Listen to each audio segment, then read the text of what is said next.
नाही, या योजनांचं महत्त्व संपलं आणि एकनाथ शिंदेंचंही महत्त्व कमी झाल्याचं लक्षण एकूण त्या योजनांच्यावर लक्ष घातल्यानंतर लक्षात येईल.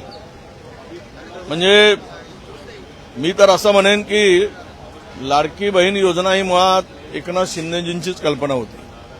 त्यांना वाटलं मी मुख्यमंत्री मला करतील, त्यामुळे त्यांनी पायावर धोंडा मारून घेतला असं माझं मत आहे. एक तर राज्याच्या तिजोरीला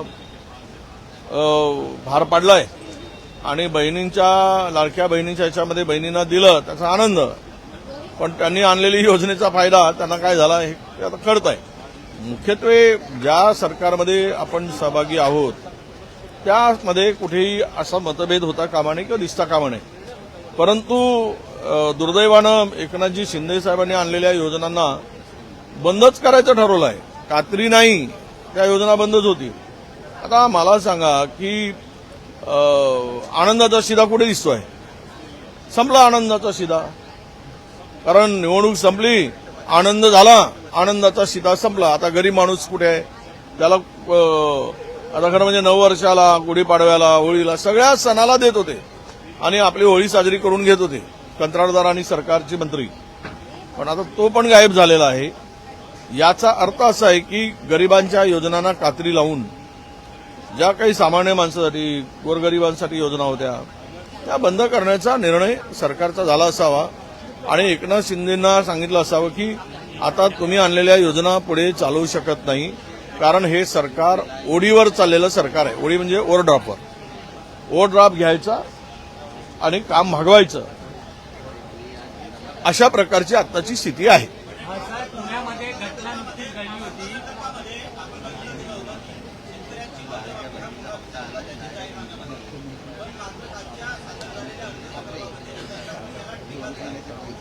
हे काल पण बोललो आम्ही. यांची नियत, यांची करणी कथनी यात खूप अंतर आहे. सत्तेसाठी लोकांना मूर्ख बनवणं हा यांना बरोबर जमते आहे. शेतकऱ्यांना त्याच पद्धतीनं बळी घेण्याचं काम, बळी देण्याचं काम त्यांनी केलं. आज शेतकरी संकटात आहे.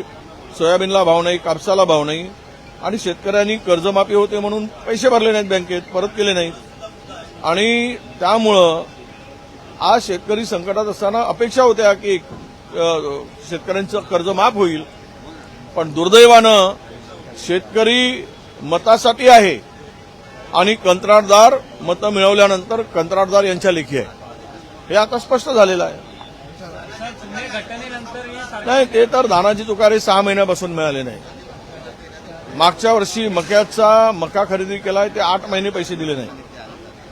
म्हणे सोयाबीनचे अद्यापही पैशाचा पत्ता नाही. खरेदी केली पण आजही 60% लोकांना सोयाबीनचे पैसे मिळाले नाही. मागच्या वेळेस धान खरेदीचे पैसे मिळाले नाही. म्हणजे पैसे नाहीत, खरेदी सुरू आहे. शेतकरी त्यांच्या दारात फिरतोय. सरकारच्या स्वतःच्या पैशासाठी स्वतः सरकारकडे भीक मागायची पाळी शेतकऱ्यावर या सरकारने आणली आहे. सर, पुणे घटनेनंतर एसटी प्रशासन जागा झालेलं नाही. काल रात्रभर स्वारगेट डेपोमध्ये लाईट गेली होती, त्यामुळे प्रवाशांचे हाल झाले. वारंवार अशा घटना घडतात. पुण्यासारख्या शहरामध्ये लाईट जाते आणि तेही स्वारगेट हा मध्यभागी असलेले हे बसस्थानक आहे, जिथे अलीकडे घडलेल्या घटना पाहता तिकडे सरकारनं तातडीनं पॉवर बॅकअप दिला पाहिजे, जनरेटरचं बॅकअप दिलं पाहिजे, सोलरचं लावलं पाहिजे. पण पुण्यात लाईट जातेच कशी, हा खरा प्रश्न आहे. पुन्हा काही पाप घडवण्यासाठी ती लाईट गेली का? पाप घडवण्यासाठी, पाप घडण्यासाठी लाईट गेली का? कोणीतरी षडयंत्र आहे का? या संदर्भात चौकशी झाली पाहिजे, अशी आमची मागणी आहे. सर, आंबेडमध्ये मारहाणीची घटनेचा एक व्हिडिओ समोर आला होता. त्यामध्ये सोळंके यांचा कार्यकर्ता होता. आता ज्याला मारहाण झाली तो म्हणतोय की माझ्या जीवाला धोका आहे. बीड म्हणजे सापांचा बीड असतो ना, तसा तो राजकारण्यांचा सापाचा बीड झालेला आहे. बीडाला शुद्धीकरण करायसाठी खरं म्हणजे आजपर्यंत सापाला दूध पाजलं, आता सापांना ठेचण्याची पाळी त्या बीड जिल्ह्यात आलेली आहे. जे कोणी राजकारणी रूपी साप असतील त्या जिल्ह्यात, त्यांना एकदा जे काय आता पुढे येत आहेत विषय ज्या पद्धतीनं, खरं म्हणजे आतापर्यंत धनंजय मुंडेंना सहआरोपी करण्याची आवश्यकता होती, आहे. हे सर्व शोधला, सीडीआर चौकशी केली, आता मुख्यमंत्र्यांनी चौकशी बंद करून टाकली. तरी आम्ही म्हणतात पुरावे आलेत की आमच्याकडे माहिती आली, आमच्याकडे सगळं चौकशीमध्ये आढळलेत. अरे चौकशी बंद आहे, काय आढळणार? हे सगळे जे काही राजकारण चाललंय बीड जिल्ह्यात, आता तर मला भीती आहे की त्या ठिकाणी जो वाद निर्माण झालेला आहे मराठा वर्सेस ओबीसी किंवा वंजारी, आज शाळामधून त्या मुलांना मराठा समाजाची शाळा असेल तर इतर समाजाची मुलं काढली जात आहेत आणि ओबीसी समाजाची शाळा असेल तर मराठा समाजाची मुलं काढली जात आहेत. हे कशाचं होतं काय? सरकार काय झोपलाय काय? एवढा जर एखाद्या जिल्ह्यामध्ये सामाजिक सलोखा बिघडला असेल, सामाजिक दृष्ट्या संवेदनशील तो जिल्हा झाला असेल तर सरकारने लक्ष घातलं पाहिजे की नाही? पण ते लक्ष न घालता उद्या त्या बीड जिल्ह्यामध्ये निरपराध लोकांचे, शेकडो लोकांचे बळी जातील, त्याला जबाबदार कोण असणार? म्हणून सरकारनं लक्ष घातलं पाहिजे आणि ते जे काही गुन्हेगारी आहे बीडची, कोणी असू देत, ते ठेचून काढण्याची ताकद सरकारने दाखवली पाहिजे. सर, खोग्या भोसलेचा पण इंटरव्ह्यू समोर आलाय आणि त्यामध्ये त्यांनी म्हटलंय मित्राच्या बहिणीची छेड काढली, पत्नीची म्हणून मारहाण केली. राज्यभरातल्या डेपोचा 7 दिवसाच्या आत अहवाल तयार करू असं स्वारगेटच्या घटनेनंतर सांगितलं होतं. मात्र आज 15 दिवस उलटून घेतले तरी पण काही अहवाल माहिती आहे मला, मी ऐकलं आहे. हे वेळ मारून नेणारं सरकार आहे, टाइमपास. लोकांना गृहीत धरून, लोकांना कळत नाही अशा प्रकारचा आविर्भाव ते सरकार वागत आहे. म्हणजे 7 दिवसात करू, ऑडिट करू, तिथल्या त्रुट्या दूर करू, 7 दिवसामध्ये निर्णय घेऊ.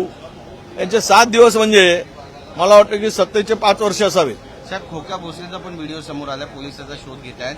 मित्राच्या बायकोची छेड काढली म्हणून मारहाण केली असं सुद्धा त्यांनी म्हटलेलं आहे. हरिण कधीही मारलं नाही असं पण म्हणतायत. चौकशी झाली पाहिजे, आरोप प्रत्यारोपाच्या चौकशी झाली पाहिजे. भोसले म्हणतो ते खरं आहे का? चौकशी करणारे कोण? पोलिसांनी बीडच्या पोलिसावर विश्वास न ठेवता या सगळ्या घटनांमध्ये बाहेरचे पोलीस पाठवा, निपक्षपाती चौकशी करा. जो दोषी असेल त्याला चौकात आणून फटके मारा आणि तो पुन्हा चालू शकला नाही पाहिजेत आपल्या पायानं, अशा प्रकारची नालायक लोकांना सजा द्या. पण साहेब, संदीप क्षीरसागर यांच्या देखील ऑडिओ क्लिप व्हायरल होते. एका तहसीलदाराला त्यांनी धमकी दिल्याचं पाहायला मिळतंय. तुम्ही तहसीलदार म्हणून नेमणूक झाली पण मला येऊन भेटला नाही, तुम्हाला पाहतो, असा विषय त्यामध्ये आहे. काय म्हणाल?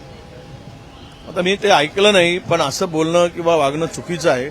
राजकारणामध्ये एखाद्या लोकप्रतिनिधींनी प्रशासनाबरोबर काम करत असताना एक प्रशासनाची 2 चाकं आम्ही समजतो, पण असं जर काही केलं असेल तर हे त्या बीड जिल्ह्यामध्ये प्रत्येकाच्या अंगामध्ये दादागिरीचा असा त्याचा अर्थ होतो. सर, कल्याणमध्ये, ठाणे जिल्ह्यामध्ये शिंदे वर्सेस नाईक असा एक वाद आता पुन्हा पेटलेला आहे.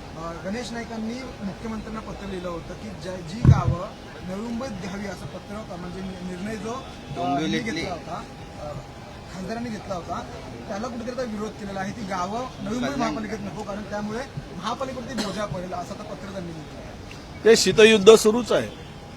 2 पक्षातला शीतयुद्ध सुरू आहे.